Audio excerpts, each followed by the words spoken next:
Yeah, that's fucking right.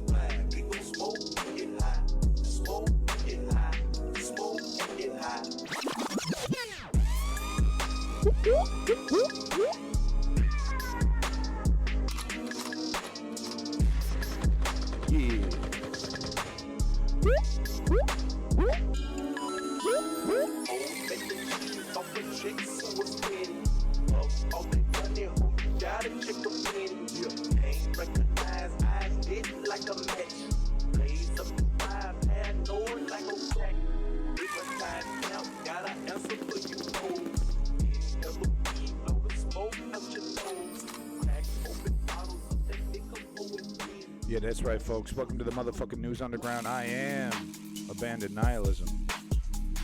And you were listening to Funk Avenue #2 mix. Track was Sir Yogi, Riding Dirty. Absolutely appropriate. I thought it was appropriate because of all the mention of smoking.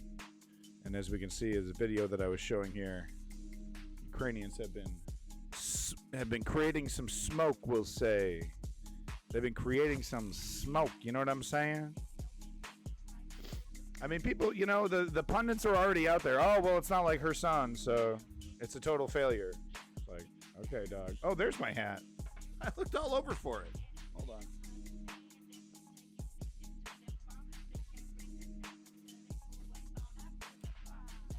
There we go. So, folks, we're very honored to be joined today on the News Underground. Very happy to be joined today on the News Underground with my most favorite person in the world, besides my wife. Well, I don't know. It's a close tie between my beautiful wife and my beautiful son. I'll probably just make them fight to the death for my true love. That would probably be the best way to handle this. But as you can see, he's baby Bjorn in it.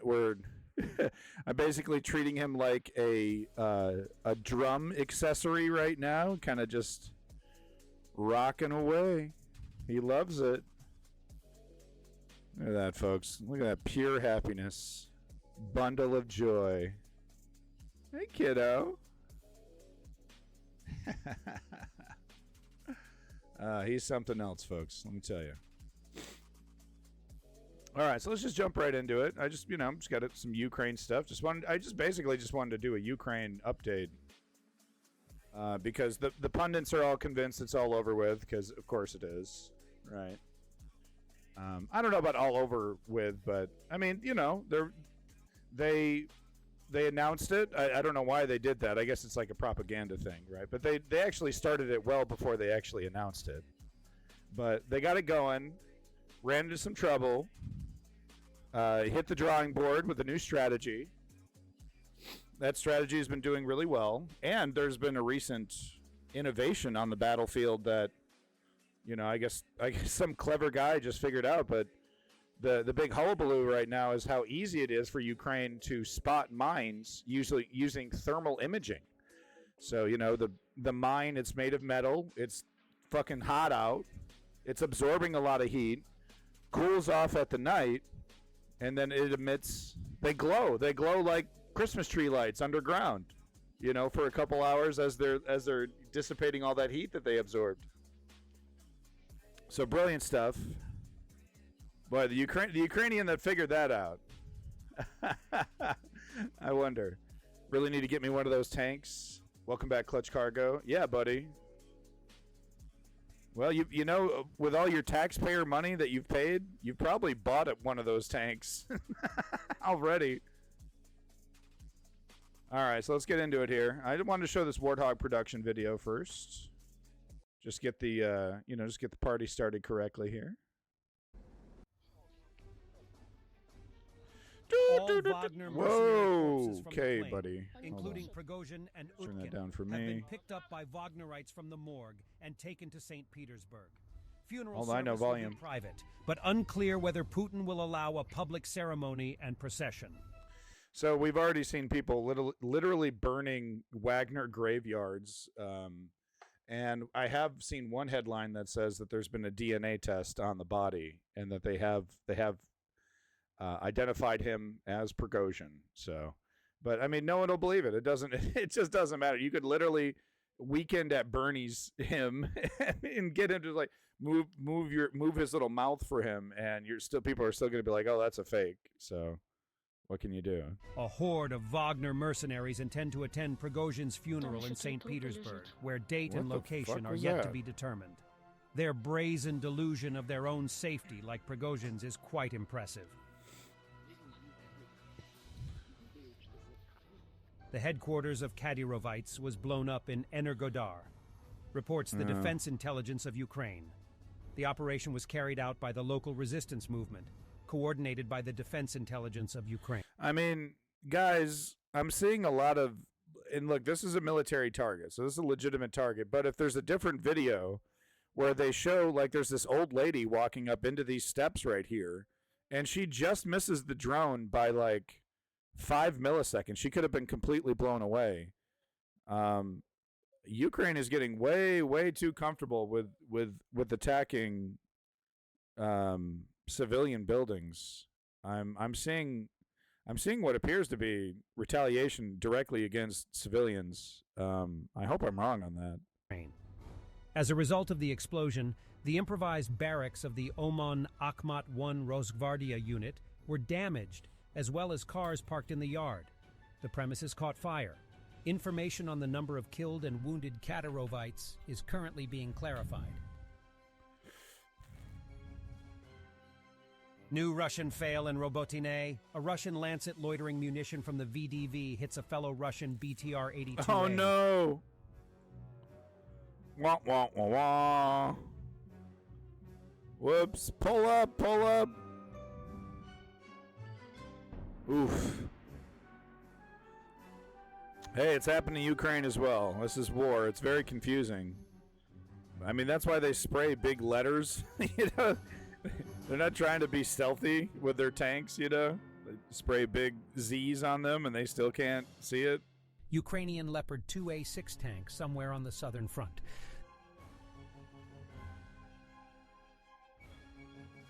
That's funny. This guy's all stoked. He's like, the Ukrainian artillery of the Southern Defense Forces accurately hit a unique target. Mobile coastal radar station of over-the-horizon detection with increased stealth, Prydal E. Ukrainian soldiers completely destroyed the unique equipment worth $200 million together with the defense complex. This is what the Russians now have in the south of Ukraine. $200 million. That means it was filled with advanced technology. Oh, that sucks. Could have been a lot of really awesome video game consoles. Instead, it was this, made for this, and then turned into a slag heap. Hey, Lenny, how'd it go? How was the jam? Did you jam out? I bet you kicked some butt. You should live stream your performance on YouTube, bro. Russian propagandist Solovyev was apparently instructed to... No, whatever. I mean, I'm so tired of it, you know. Third Separate Assault Brigade working near Bakhmut. Okay, so we saw a good chunk of this already, so we'll just start right here. But he's got his stupid fucking music over it, doesn't he? Yeah, of course he does. I mean, this is cool, though, because you see the shell go in, and then you see the charge as well. But there goes the shell, and then there that goes. It's so cool. Boom! And they're, like, right next to it, dude. They're shoulder to shoulder with a cannon. I would if I knew how. Your phone, buddy. Your phone can do it all. Try going live on your phone, you know, work out the kinks before you do the gig, and then just set up your phone on a little tripod. You're good to go. Watch someone steal your phone while you're live streaming your jam session.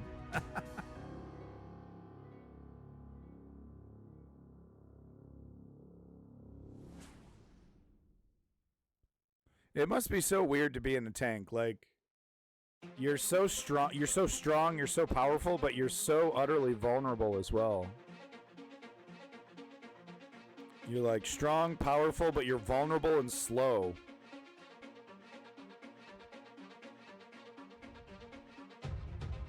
I'm technically challenged. You do all right. You know, you do all right, Lenny. I think you're cutting yourself short, bud.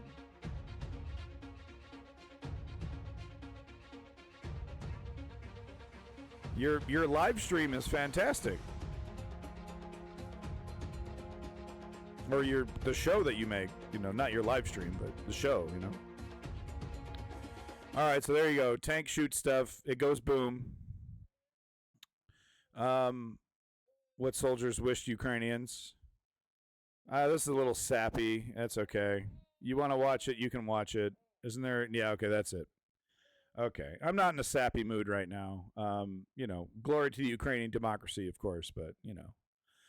Let's get a quick map update from your boy Dennis. Welcome, let's go for the front lines updates at first. Today we have the movement over here. Let's go to the timeline to show the differences. So it was yesterday and it is today near to Priyutne and Rivnopil. Ukrainian army start to push again. It means that somewhere in this area Ukraine has already crossed the rivers. There are two of the rivers that are coming from the one side. That means that Ukraine is capable to advance even further to Priyutne village. We're coming to that village from two of the places, from here and from here. Here we have the natural obstacle, some of the lakes and the river. Why the counteroffensive is slow in this area? Because there are lots of the tree lines that Russia uses as their defense lines, plus lots of the mines in those fields. If we go eastbound from this territory, you may also see the advancement of Ukrainian forces yesterday and it is today. Quite nice advancement. Potentially Ukraine may go to Yehorivka, which is the main Russian hub in this territory. From Yehorivka, Russia started all of their attacks towards Pavlivka, Vuhledar and Mikilske. They were successful in two of those villages, but Vuhledar still holds. Moreover, in the last months Ukraine was able to get more territory and it is awesome. Let's go briefly to Robotyne. The standstill situation for today, no any updates, no any movement, because Russia tries to counterattack towards Robotyne and Ukraine sent more reinforcements to try to get Novoprokopivka under control. Plus we have many of the vectors southbound and also eastbound to penetrate the Russian defense lines, and the Russian defense lines are over there partially penetrated. The Russian military bloggers start to panic already. And let's go to check out the Russian positions. As you can see, they sent all of the forces they had towards this position. Invincible. Now, of course, it's hard for our guys to go in. However, it is not impossible as many of the military analytics say. So Ukraine has all the chances to move forward to Tokmak, to this town, which is on a very important crossroad, plus the railroad that Russia uses to supply their group elsewhere. The fight also ongoing in the Bakhmut area, and we have some of the videos from the place. Again, it is the 3rd Assault Brigade that uses tanks to penetrate Russian this was what we were just watching. There. I'm unable to show you the full video. Oh, For shut that, up, please check out my Telegram channel. Up. But I can tell you what is happening. So those are the Ukrainian tanks, and they're taking this forest line under the control. You can it is show kind of the difficult video operation because the enemy has the trenches in the forest. Here you can see the elevation change. One more natural trench, the channel. There could be mines and the enemy artillery also. Nevertheless, this operation was conducted successfully with minimum losses. From what I saw, all of the tanks are fine. Russia continued to lose lots of the electronic warfare, this time Layer 2, the special station that sends the interference for drones. We got our map update. Thank you, Dennis. We're going to go ahead and move on. We got our map updates. The big news is, of course, Robotyne. We're seeing a big dent. It's looking like they're going to. I mean, some say that Ukraine has already hit Russia's first lines of defense, and some are saying, well, they're about to hit their first line of real trench lines. Don't be intimidated by that big black line you saw on the map, by the way, that indicates the Russian trench. That's Ukrainians have become extremely adept at getting through and crossing trench lines. So I have no doubt that they are going to pick an optimal spot to clear that trench and create an opening, no problem. No problem. It's going to be a massive pain in the ass, but they are fully capable of doing it. And of course, I believe that is the plan. They're not backing down. All right, so moving on here, Putin doubles military spending as the ruble plummets. So, I mean, this is what we were hoping to see. This is, the people that were telling us when we were having those debates about sanctions, they were saying, hey, it's not an instant cure, doesn't fix things immediately. It doesn't even really affect their economy. In a lot of ways, it doesn't affect their economy immediately. Of course, in some ways, it affected their economy immediately, like when they were removed from SWIFT. But now we're seeing the fruits of this international effort to punish Russia for its international, for its illegal invasion. It'd be nice to see this same international community punish the United States for its obviously wrong, obviously brutal, completely pointless, totally illegal invasion of Iraq and Afghanistan. But I'm a dreamer, so they say. So let's get into it. Let's see what CNN's POV is on this. Ugh. Grinds on. Russia is ramping up its military spending. A new report reveals Moscow has doubled its... Damn, dude, when did Elizabeth Hurley turn into a news lady? Jesus, where are they getting these extremely professional women? It's driving me mad. Defense spending for this year so far. Claire Sebastian has the details. In Russia today, military production is sacred. Oh, yeah. Russia's main tank That's what factory God showing wants off to do. its latest shipment and a choreographed glimpse into the strain of wartime production. Output here has more than tripled over the last year. I don't know, twist something with a wrench. I don't know. What we have seen is that military spending has been much higher than was actually planned for this year. And it looks like that the spending that was planned for this year is already they're exhausted blessing the tanks. now that we are halfway through the year. The Russian budget had earmarked roughly $50 billion for defense. A budget document seen this month by Reuters suggests Russia has now more than doubled that estimate. Experts say it could be even higher. It looks as though, expressed as a percentage of GDP, it could be anywhere between 8 and 10% of GDP. So if we think as a proportion of GDP, it could have almost tripled. Are you surprised in any way by this? No, is the honest answer. No. President Putin was very clear. There Not are, really he said surprising. last December, no limits to military funding.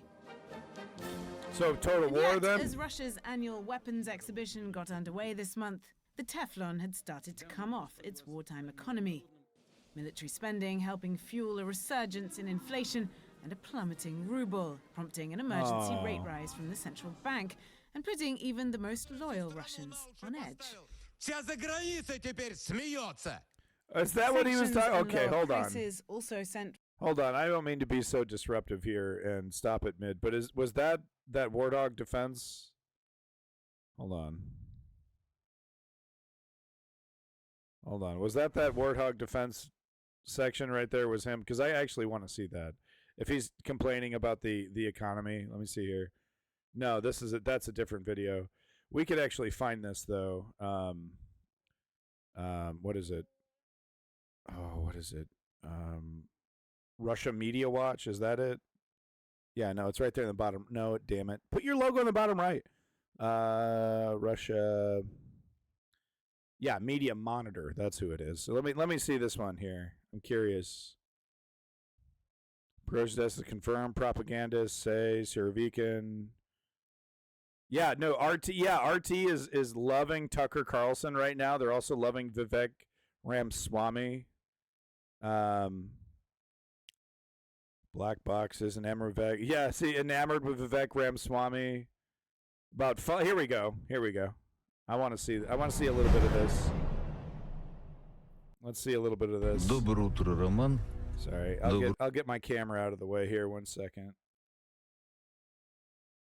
I love and hate it. Right, I get sick of it, but it's like I love to see him flip out. Утро, дорогие зрители, радиослушатели. Знаете, я каждый раз произношу «доброе утро», а потом думаю, что вот мы с Ромой, с нашей командой рассказываем вам о том, что происходит, и Это мне всегда есть проявление колоссального добра. Ночью опять удары беспилотников. И, слушайте, ребят, ну давайте уже договоримся. А? Но есть какая-то... Yeah. Должна быть все-таки какая-то видео. А что они нас... Мы пока... He's complaining about people posting, you know, like they'll see a drone strike in their neighborhood, and instead of being good Kremlin stooges and hiding that information from the world, they put it on their social media. You know, really what they should do is be, you know, good little slaves and protect Putin administration and protect the Russian government at all costs. Yeah, okay, blah blah blah blah blah blah. My God, is 10 minutes of this enough? Yeah, blah blah blah blah blah blah. Blah, blah, blah, blah, blah. Traitor, channel important people, trace those comments. He's like complaining that there isn't a big enough police state. Okay, here we go. He's talking about the central bank. People don't see it's what they say. Okay, here we go. This is the segment. What the hell is he doing? А так, не, ну народ же ничего не видит. Народ же, ну что там говорить? Like pounding the table? Ну, что народ-то говорит? И что, последняя надежда, как всегда, что услышит президент? Ну да. Как сейчас, вот когда президент услышал, вдруг смотришь, и волатильность куда-то делась. Ой, оказывается, долларом-то можно управлять. Ой, ЦБ так сразу. А что же сразу-то не сказали, родненькие? Ну, конечно, правительство... Suddenly my economy can just do whatever it wants. What a surprise. It's almost like the whole thing's made up, guys. Принимает колоссальные усилия, чтобы исправить ошибки кого? Не, ну Sorry about зачем? that. Мы же понимаем. Они же... I felt better. Thank you. Oh my God, Они же Sticks. гуру экономии. Их же так все там уважают, их там любят. Президент I cleaned my garage. That did make me feel better. выходит, говорит с народом, представителю ЦБ нет. Ниже своего достоинства. Зачем? А я вам задам простой вопрос. А почему рынок должен определять Determine the rate of the dollar. курс Why should the доллара? market Есть determine? объемы торгов на этом рынке? Никакие. Okay, expert. Там объемы, ну, ничтожны. А всю страну должны лихорадить и цены, да, так ходить? Потому что от доллара реально Swillex, отвязаться welcome не back. удалось. По многим показателям. Welcome Ты back. приезжаешь, Oh my там God, машину, Sticks as well. там ремонт какой-нибудь сделать. Это хоп, All right. пеньки, Okay. оценивают. I really wanted to Вот see на him flip out. I'm just automatically. I'm really getting tired. I can only handle so much. Come on, give me. There we go. Here we go. Now he's getting animated. Let's see it. ставка рефинансирования. То есть мы по-прежнему живем в схемах, которые давно не работают? Ой, да, конечно, мы понимаем, что, ну, ведь если курс доллара вырос, то это значит, инфляционные ожидания полезли вверх. Что же сразу-то не сказали? Инфляция это плохо. Oh, he's А taking как off мы the присядем? coat, folks. А мы ее долбанем ставкой. Ставкой мы резко ее поднимем, как американцы в 70-х. Ставкой, хап! Ой, а у нас из-за этого что случится? Темпы роста экономики упадут. Like this guy. Да, Like this guy действительно, could fix ой, it. темпы роста экономики упадут. Но это же не страшно, она будет маленькая. Ой, а это отразится на также и тогда росте всего. I mean, it's so funny to me how Russian media acts when there's like something insurmountable and they have to like gaslight people. They just get really angry. They just get really, really angry and just start talking about how we need to nuke the world because we're not getting what we want. All right, just a couple more seconds of this. Благосостояние граждан нехорошо, как мы же хотим, чтобы благосостояние граждан росло. А тогда мы что делаем? А мы давайте тогда перераспределим, возьмем ему бизнеса и в виде социальных выплат дадим. Точно! И тогда, а к чему это приведет? Потому что это будут деньги в экономике, но это же по нашим представлениям приводит к росту инфляционных ожиданий. Ой, что ж тогда делать? А давайте вообще экономику заморозим. При такой ставке Центробанка кто? You know what I mean? He's like your dad talking to you about, you know, oh, okay, well, you like your Nintendo so much? How about we just have no Nintendo whatsoever? You know, like he really does. It sounds like, why don't we just freeze our economy altogether? Yeah, okay, Dad, sorry. Look, I'm sorry we're being rambunctious in the back. Please don't turn the car around. We all want to go to Disneyland.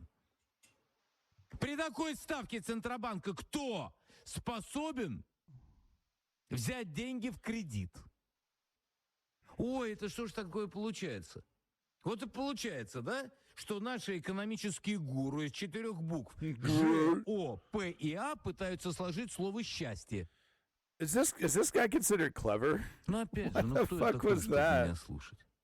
На меня можно Yeah, только all right, обижаться и buddy. жаловаться. Okay, boomer. Whatever you say, boomer.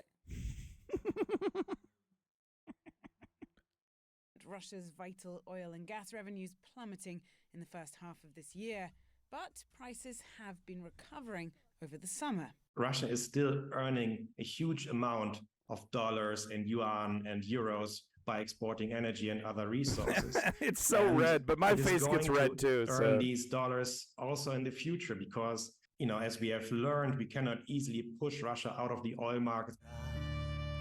There is, though, another challenge facing Russia's weapons industry. Любишь играть в баскетбол? Do you like playing basketball? What Asked the this recruitment fuck? video for the Kazan helicopter plant. За прошлый год The CEO of its parent company recently told Putin they need to fill 23,000 jobs this year. Wages are already up 17%. This is a very tight labour force for a number of demographic reasons, but also to do with since the war, a lot of people have left the country. Some people have been mobilised.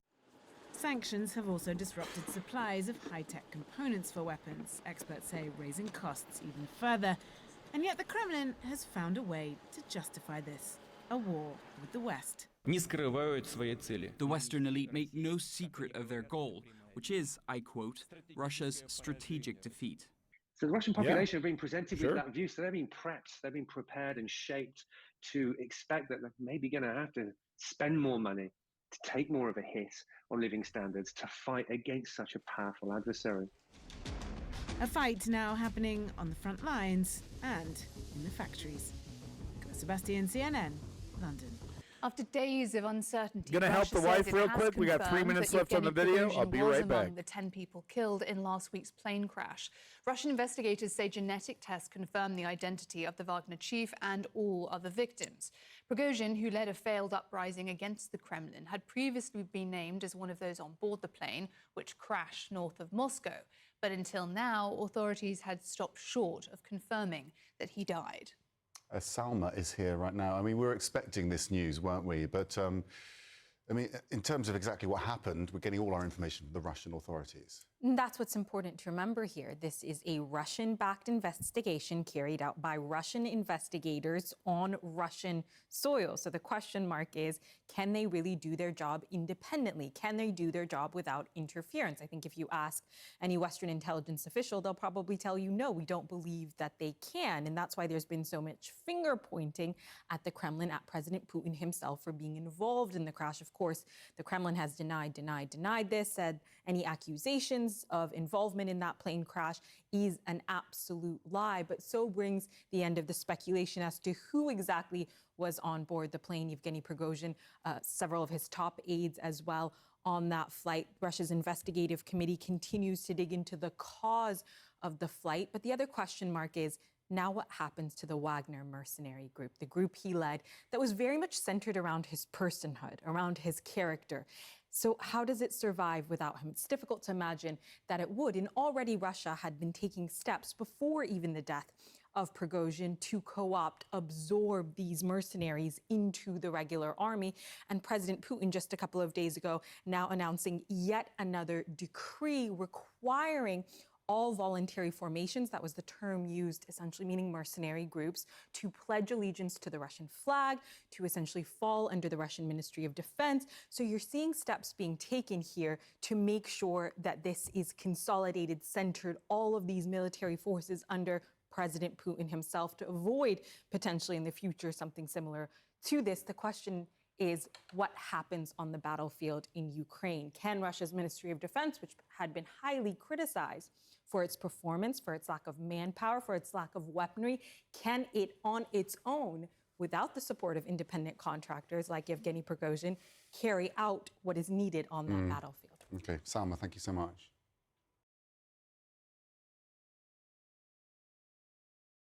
I'm back.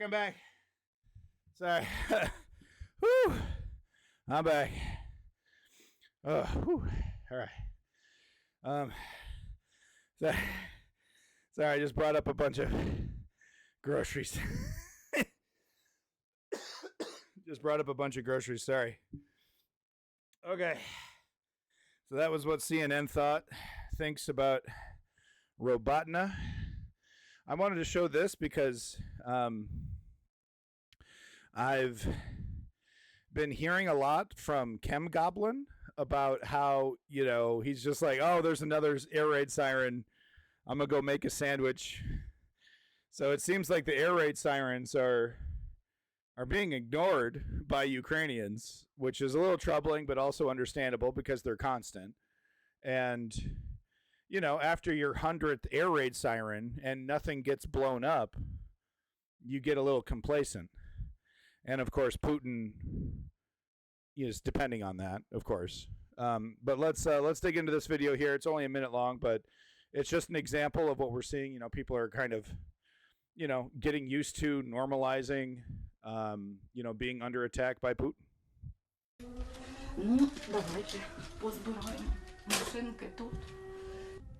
Oh, you see, she has tape. She has tape on her. She has like packaging tape on her windows. Very smart.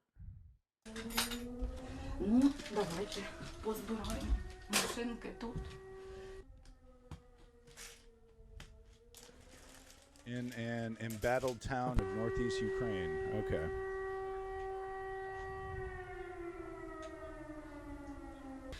Ну, я думаю, не переживає тільки безстрашний, звісно. Ну, звісно, переживає. Ну, сказати, щоб прям тут якісь такі серйозні прильоти. Де-то далі, да, ми їх чуємо, да, чуємо сирену. Ну, ми, мабуть, за все це время вже трошки звикли до цього. Покажу, як я живу. Take your time. He's snoozing. Міша.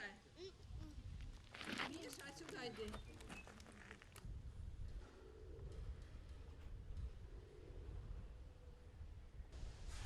Jesus. It could happen at any moment. Your entire house collapsing on top of you. That's what Putin's doing to these people. All in an effort so that they'll stop supporting Zelensky and basically just acquiesce to being invaded. It's so brutal. It's so incredibly brutal. I mean, what if you had, you know, just imagine you're just sitting in your house. You hear an air raid siren, you're like, fuck it. He's not going to get me. And then your whole roof collapses in on you. So for the people that left, sorry you left, but you're missing out on some of these good clips. So it's, I didn't want to watch CNN. Wow, this is boring. Oh, I'm going somewhere else. Okay, well, there you go. This is what you get. You're going to miss out on the good footage. To the war in Ukraine. Ukrainian special forces saying this dramatic video shows their troops advancing. And tonight, what the U.S. Joint Chiefs of Staff is saying about the counteroffensive. Right, Lenny? ABC's Tom Soupy Burge on the ground in Ukraine. Tonight, Ukrainian forces claiming they've breached Russia's first line of defense on the war's key southern front. Ukraine releasing new video taken near the recently recaptured village of Robotyne, where its troops now have 2 more lines of Russian defense to go. Ukrainian special forces seen here narrowly avoiding an exploding shell. And this video circulating online said to show that was a Ukrainian drone. artillery shell. Damn. Ukrainian special forces Let's see seen that. here narrowly avoiding. Damn, there it is. That's what it looks like coming in. Oh my God, dude. So that's a shell, not a drone? It looks like a drone doing a nosedive to me. I could be mistaken, but that looks like a drone doing a damn nosedive to me. And this video circulating online said to show Ukrainian artillery striking Russian vehicles. America's top general, Mark Milley, confirming that Ukrainian advance, but admitting on Jordanian TV Ukraine's progress in its counter-offensive is slower than planned. It's very bloody, it's slow, it's long, high casualty producing. Very slow. And very, very difficult. Says the guy in And the media. tonight, news of a bitter blow for the Ukrainian Air Force. 3 pilots killed in a training exercise. This is tragic. Worsening the shortage of skilled pilots needed for dozens of American-made F-16 fighter jets promised to Ukraine. So tragic. And in Russia, President Putin ordering Wagner mercenary fighters to swear allegiance to the Russian state. after Yeah, that this makes private sense. jet belonging to Wagner chief Yevgeny Prigozhin disintegrated mid-air. Rachel? Tom, thank you. Hi, everyone. George Stephanopoulos. Yeah, we don't want to see Stephanopoulos. They always put their, like, what they think is, like, their top anchor in their little bumpers on YouTube, and it's like, ugh. I don't want to see another Lester Holt advertisement in my entire fucking life. So this was interesting. I typed in Ukraine into YouTube, and this came up, and I thought it was pretty interesting. From Military TV, Ukraine scores first hit with quote-unquote iconic Saab RBS-70 laser-guided manpad taking down Russian chopper. So obviously we're not going to watch the whole 9 minutes of this, but I just wanted, it's like, oh, kind of an interesting perspective from Military TV here, and them celebrating some kind of first, I guess. Is this Ukraine's first use of this, or is this the first time this weapon has been successfully deployed in the field? Is that what this is? Ukraine scores. So no, I think this. Yeah, it's iconic Saab RBS-70. Okay, so this is the first time Ukraine has used this iconic weapon. I guess it's iconic. It's probably in a battlefield game or something. Ooh, baby. Oh, get fucking smoked. August Ooh, 17th what happened morning there? brought Oh, that's interesting. So the missile hits. Watch this. So the missile hits, and then something impacts on the ground here. I wonder what that was. Boom. Oh, I see. I actually see what it was. It was actually as soon as they were hit, it spit out countermeasures, and it's almost like that was one of the countermeasures that you can see it right there. You see that little orange flash on the right? Skips off the ground. Yeah. Yeah, there it goes. He's firing them. Yeah, so it's like a countermeasure that, I don't know, is malfunctioning or something, because that's not how they're supposed to act, I don't think. Skips off the ground like that. Interesting. August 17th morning brought significant activity for the Ukrainian air defense as they successfully targeted and destroyed 2 highly sophisticated Russian K-52 Alligator helicopters. Oh, get fucked.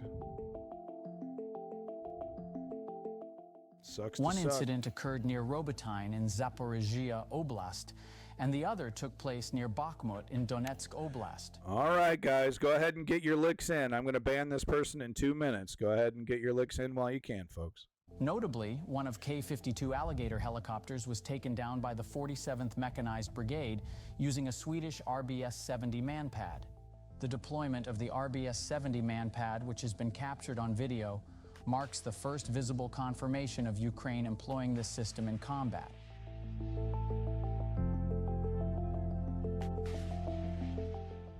So, how did the Swedish RBS-70 manpad achieve the successful? Okay, we're not getting that deep into it. If you would like to see this entire propaganda piece yourself, yeah, I know. Imagine that. Oh my God, Sticks, right? Imagine thinking authoritarianism is what we need to solve our issues. What the hell is this? Oh, hold on 1 second. Oh, someone's calling me. Hold on. Let me get another video going. I'll call this person back. 1 second.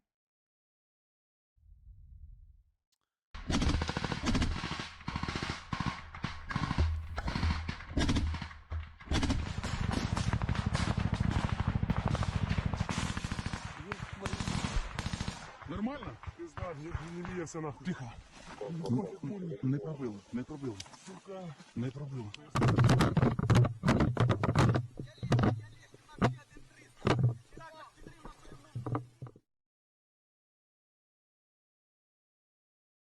На даний момент, от зараз вам кажу, що всі роботи на наша. Але 2 хати на сьогодні, от ви, якщо подивитесь на моїх трансляціях, 2 хати конкретно зараз ми боремося за них. Sorry about that. І виходимо повністю, південна частина Роботино повністю під нашим контролем. Але є успіх і далі, там є Новопрокоповка. Ми вже заходимо в фланг Новопрокоповки, тобі ж іменно. Тому не зупиняємося на цьому. Далі у нас Бердянськ, тобі ж іменно, а далі більше. Наша мета Азов. Тому хлопці зараз не то, що вони не розраховують, що ми все відпочили, тобі ж ні, знають, що ми рухаємося далі до звільнення всіх наших територій. Може зірватися тільки момент. It's just the same word in English. That's funny. territory. Yep.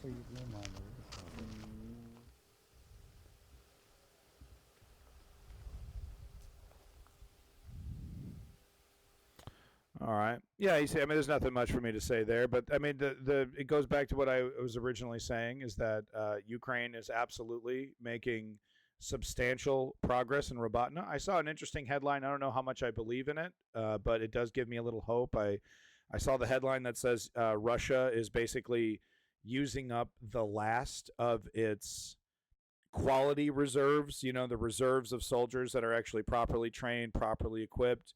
And Russia is now going through those guys, which means that, you know, any new troops, you know, getting put on the front line after these guys are going to be, you know, fresh conscripts, green, undertrained, undersupplied. It's good news for the effort, but I don't know how much I believe in it. But just to let you know, I did see that headline. But I'm choosing not to talk about it because it's like, you know, we heard all the rumors about ammo in Russia. Oh yeah, their economy's about to collapse. They have 2 missiles left. You know, it's like, no, they don't. I don't know how many, you know, washing machines they had to disassemble, you know, to get this current supply, but they always seem to have an extra cruise missile up their fucking sleeve. So this ammo shortage was kind of a canard. So I'm a little skeptical on this. Oh, they're running out of quality reserves rumor as well, but you know, all the same, I still like to hear it. I just don't know if I believe it. After weeks of fighting, Ukrainian forces have broken through Russian defensive lines in the Zaporizhia exactly. region in the southeast to retake more territory. On Monday, Kyiv's defense ministry announced it. Leroy the Goy. What does your username mean, Leroy? Is that some kind of anti-Semitic comment? Had fully reclaimed the village of Robotyne. South of Robotyne lies the strategic city of Tokmak, a critical railroad junction for the Russian military. Ukraine has been pushing to reach the Sea of Azov in a grinding effort to cut Russian forces in half and sever the land bridge to Crimea. But Kyiv's advances have been slow as they push through Russia's heavily fortified positions and vast. Please answer my question, Leroy. I'm not really allowed to let anti-Semitics hang out in my chat. Jeff Bezos doesn't like that. Please let me know if your username was some kind of comment against Jewish people. Thank you. Minefields. The fighting was ferocious, and the price was paid in blood. This footage purportedly shows Ukrainian special forces fighting in the area around the village of Robotyne. No one says it correctly. We have one. Okay, it's Robotyne. You can just say Robotyne. No one knows how to say it correctly. The AI chatbots certainly don't know how to say it correctly. That's for sure. Robotyne. Wounded. One of the soldiers stepped on a mine.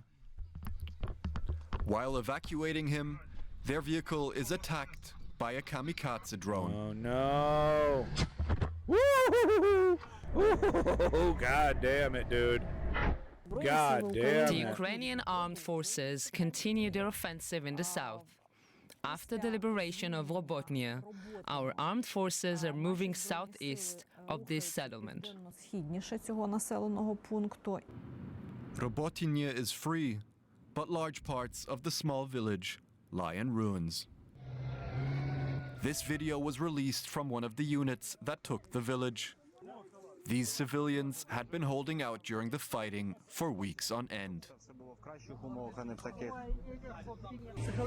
Psychologically, it was very difficult when the water ran out, then the bread ran out.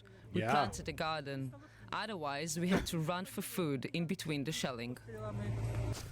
These Ukrainians are Now really something Ukrainian else. forces continue to push on. That is In true front of them bravery right lies the there. next line of Russian defenses, trenches, tunnels, and firing positions protected by vast minefields.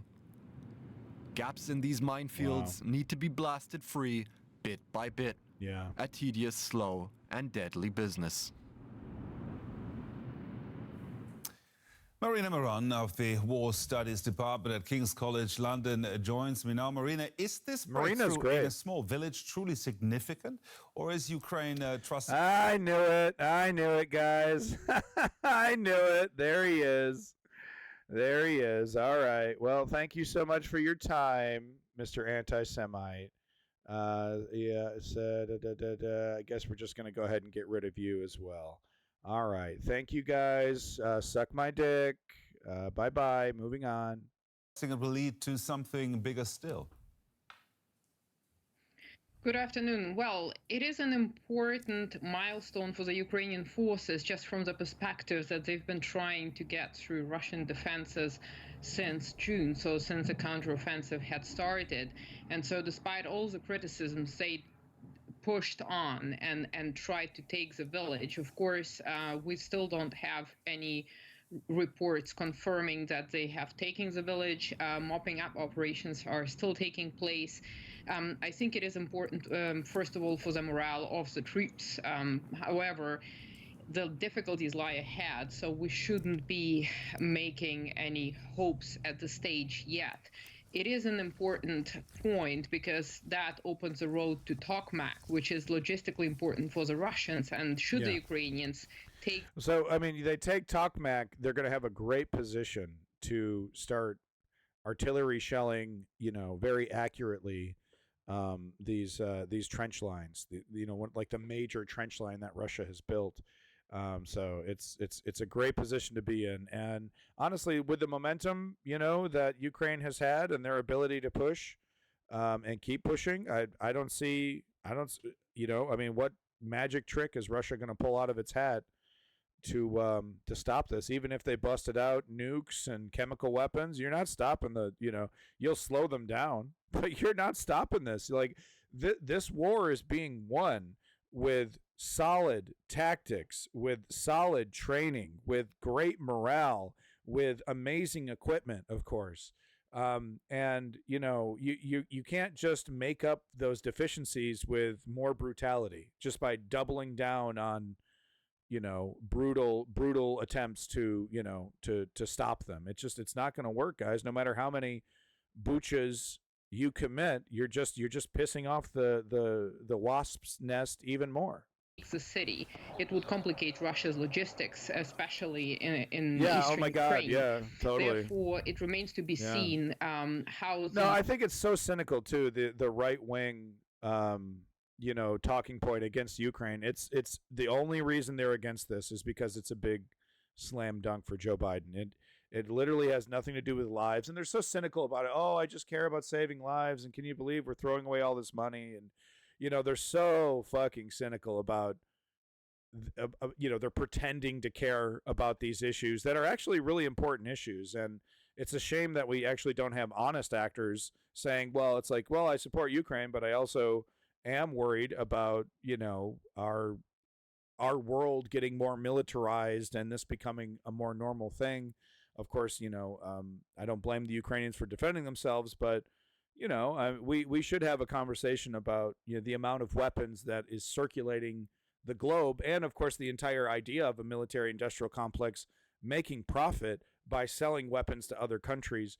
But that's kind of a debate that needs to happen. But it's also like there's nothing we can do about the situation right now, because the moment that's exactly what Putin wants. Putin wants a conversation about capitulation, about giving up. And he wants to talk about disarming Ukraine so that he can finish the job. I have 100% confidence that if the Republicans were to get what they want, if Marjorie Taylor Greene get what she wants and she flips the switch and the support for Ukraine ends, Putin would probably enter a total war state at that point. He'd be like, okay, we're going to finish the job. America's pulling out. They're no longer interested. We're going to go in there, double down. We're going to officially declare war. And we're gonna finish the job and take Ukraine. I truly believe that that's what would happen. Of course, I could be wrong, and Putin could be a secret pacifist, just like the Gray Zone likes to report, right? The strategy of the Ukrainian forces evolves from now on. There are several more settlements, and the Russian defenses are not of the same quality in all the settlements. However, they have prepared and they have been reinforcing. As of the past 2 weeks, they have been reinforcing their defense lines. So we have to wait and see how this evolves. Well, you said difficulties lie ahead for the Ukrainians, and there is a presumption that the counteroffensive, the Ukrainian counteroffensive that is, will have to end as the cold of winter arrives. Can you picture any major advances before then? Well, first of all, we have to talk about the fall season and the rain. And they have to secure Melitopol before the winter. I truly believe that needs to happen. The mud that will be created, which will make it difficult for the Ukrainian forces to use any heavy Western military equipment, such as the Challenger 2 tanks and Leopard 2s.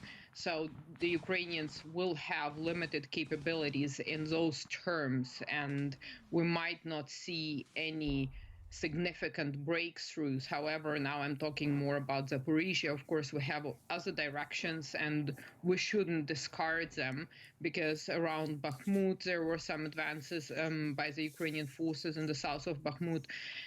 There is kind of a trade of territory in the Kupiansk and Kharkiv region, where it seems like the Russians are on the offensive there and are making progress there. So it's difficult to predict what the battlefield will look like. But winter will make it even more difficult, because sustainment of troops requires food, heating, and so on. So to get the troops through the winter to spring will be difficult for both parties involved here. Yeah. I suspect the winter will be, like what we saw before, where both sides hunker down, trying to hold their gains, or try to push back and prevent any more loss from Russia's perspective, but from Ukraine's perspective, making sure that all the advances that they've made, they keep those, and of course keeping your soldiers alive and somewhat comfortable. I mean, it's you're in a fucking mud hole in the middle of a field getting shot at. You can only be so comfortable, but a couple creature comforts can make that go a long way. So you want to make sure you have those logistic lines locked down. You don't want your guys out there on the front lines freezing their ass off with not even a trench candle to keep them warm. So I suspect that's what would happen. And it would mean an end to the offensive, but that's okay. Plenty more piss and vinegar to hand out. President Zelensky has said to Ukraine media that when Ukraine forces push through to the border of Russia-occupied Crimea, he can envision pushing Russia to demilitarize Crimea, presumably through negotiations. What did you think when you read that? It is quite an ambitious statement, and President Zelensky is a politician. He's not somebody from the military. He's not General Zaluzhny, so I'm sure that the military has a completely different view of how this is going to play out. And Kirill Budanov, the head of military intelligence, was also hinting that it might not be as easy as President Zelensky is envisioning, namely demilitarizing Crimea. But that being said, what President Zelensky was trying to say is that he doesn't want human losses, and that's understandable. However, I think given the situation, a lot has to happen until we can tell what the situation will look like if the Ukrainian forces manage to reach Crimea, and at what stage Russia will be then, at what stage Ukraine will be then. So I think it's quite a huge... Boy, you can absolutely expect the bad acting Russia defenders to be full-blown threatening nuclear war if Ukraine starts knocking on that Crimean border. If they are able to start, if they start getting into Crimea and really start making some gains there, we're going to see the threat of nuclear war like no other. Putin's going to pull out all the stops to scare everybody to death. Every Aaron Mate on Twitter is going to be, oh, well, this is your fault if there's a nuclear war and Russia and Putin approves it and Russia pushes the button. Did you know it's your fault? Isn't that great? A country, a government completely outside of our control does something and it's our fault. Go ahead, honey. Hypothetical. Maria Miron there, the War Studies Department at King's College London. Thank you very much. Thank you for having me. Right. You got it. You got it. Let's get straight across Bye, to our baby special boy. correspondent, Aya Ibrahim, reporting from Kiev. Aya, what does this victory mean for Ukraine's counteroffensive? Right, Claire. I mean, this is a tiny village, not very dissimilar from other small villages that Ukraine has managed to retake during this counteroffensive. But the difference between this one and the ones that have been retaken before is that it is a little bit closer to towns like Melitopol that Ukraine hopes to reach, and that would, then make a huge strategic gain Liberating in this Melitopol counteroffensive. is So gonna be while an it is epic itself event. not of huge strategic importance, it certainly brings Ukrainian forces closer to that strategic city, more south, about 85 kilometers away. Now, I want to put this particular gain also for our viewers. They need to do another Band of Brothers, but just set in Ukraine and set during the entire Ukrainian war. That would be fucking amazing if you followed this, this group of soldiers that went to all these major battlefields. They're in Bakhmut, they're in Kherson, they're on the Dnipro. That's going to be so good. Viewers into the larger context of the counteroffensive. There are fears that these gains in the south might be coming at the expense of the front lines in the northeast. I was just in Kupiansk in the northeast just a couple of days ago in the Kharkiv region, where authorities have actually told about 12,000 residents to evacuate from that city about 40 kilometers away from the Russian border, because in the past few weeks, Russia has been intensifying its attack on that area in the northeast. And with that order of evacuation, we have reason to believe that the authorities are worried that Russia might be advancing north while Ukraine is making gains in the southeast. That's Looking fine. back at the village, Robotyne. No, let Russia stretch on out. You go ahead. Let them think that they're making a big push north. You know what I mean? Let them stretch on out. Stick that neck out for us. It's it's so interesting. It's just like pulling back a bow, but in verse. The closer Russia gets to Kyiv, the more brutal and hard the fighting is for Russia. And there's a certain cutoff point. You know what I mean? They just don't have the juice until they go into a full total war stance.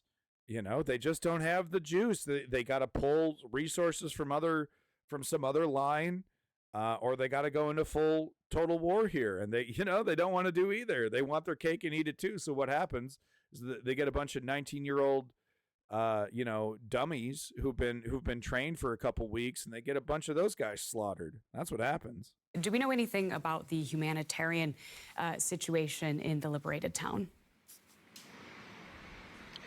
Well, this is all very new and very fresh, and so media and journalist access to the village is still quite limited. We have, however, seen videos released by the Ukrainian military, and particularly the units that have liberated Robotyne, and there you see soldiers being welcomed by residents who look like they are in desperate need of humanitarian aid. Old people usually are the ones left behind or have not been able to evacuate from these areas. They're making emotional phone calls to their relatives elsewhere in the country, letting them know that they are safe.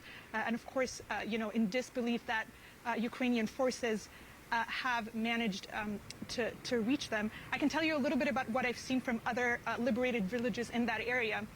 Usually they're completely destroyed. It is a strategy of the Russian military as they're retreating to really destroy everything in their way, and also to mine civilian infrastructure, to heavily mine civilian infrastructure, to make sure that it is difficult for Ukrainian troops to really, regain full control in that area. And then they normally continue shelling these areas that have been retaken by Ukrainian authorities. So it's usually a very, very difficult time even after liberation. Well, thank you so much, as always, for your reporting. That is our special correspondent, Ibrahim. God damn it. And Russia has just millions and millions of people on Twitter who don't live in Russia, pledging allegiance to the Kremlin and defending them at all costs. This brutal strategy that Putin is employing on civilians. Oh yeah, no, that's just smart tactics. So here we go. This is action packed. You're gonna want to pause your video game or whatever the hell you're doing over there in TV land, and you're going to want to watch this. Let me tell you something.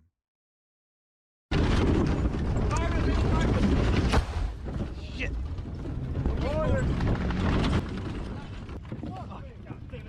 We're good, boys. Let's fucking kill these cunts.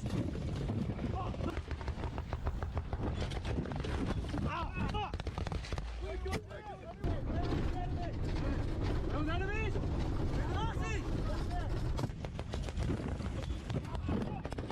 We're good, we're good! Anyone hit? No!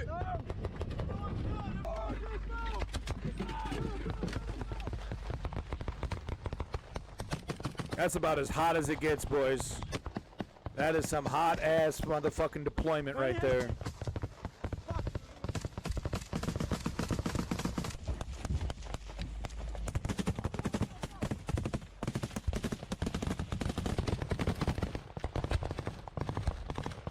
Let's go, get the fuck in there!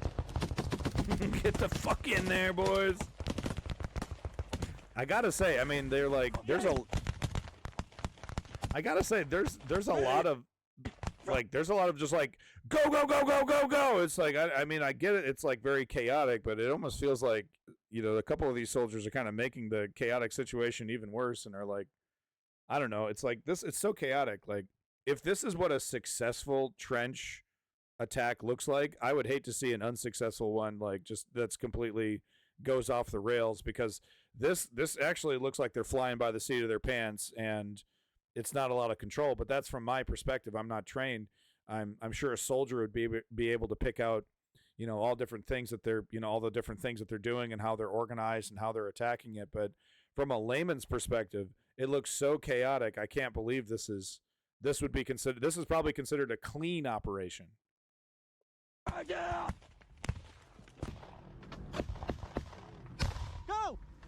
I don't know how many have been wounded or killed or captured. I'm not quite sure the numbers on the result of this.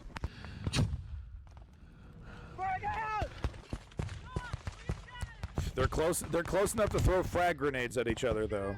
Go, go, go! Get in there! Frag out! Yeah, they're throwing grenades at each other, so they're definitely close enough to see each other. Frag out! There's no dead bodies in this video, but I would assume that they created some. God, this looks intense. He's got another one, boys.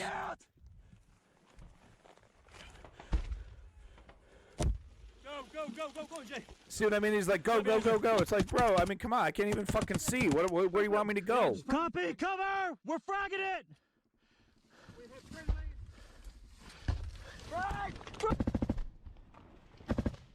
I'm like leaning back.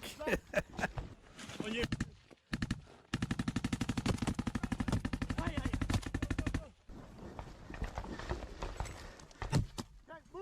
Wow.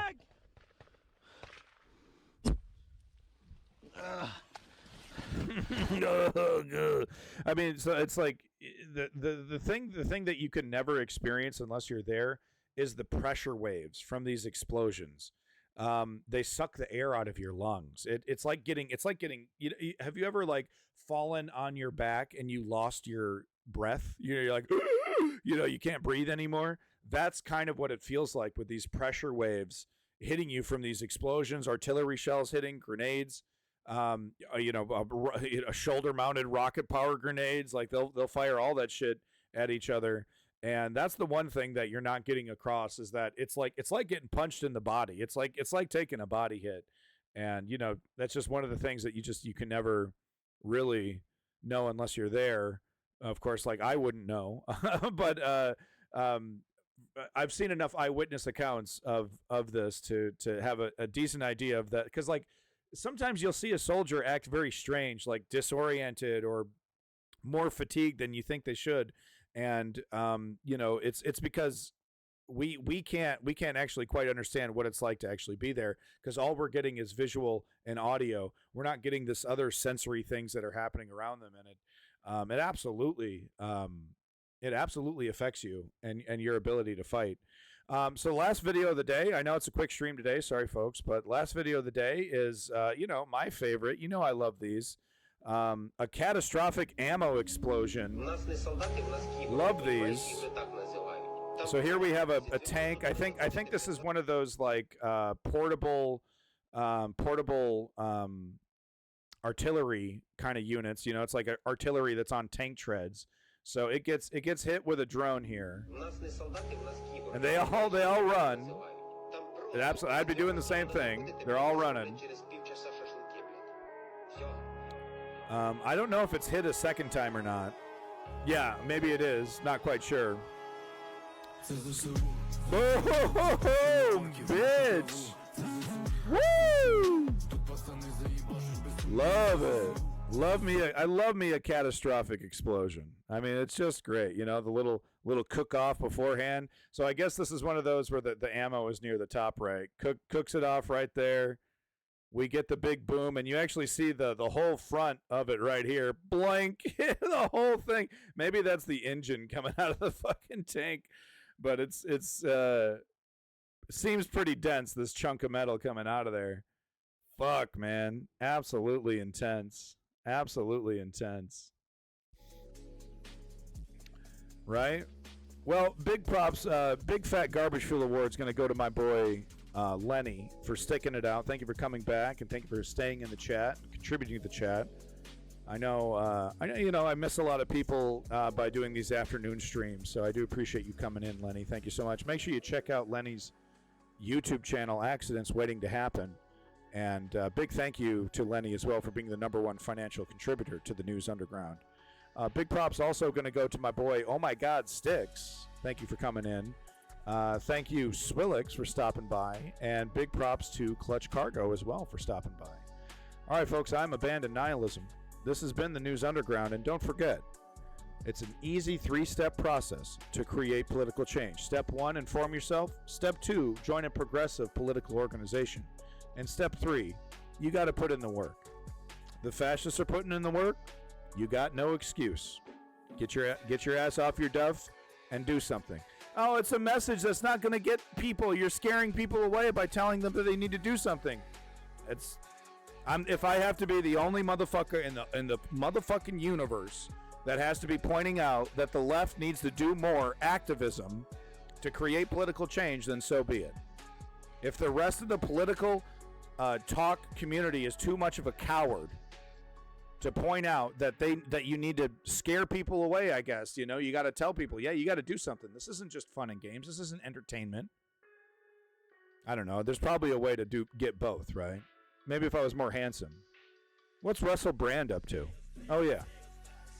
All right, folks. Peace in that motherfucking Middle East, and glory to the Ukrainian democracy. We'll see you again. Thank you.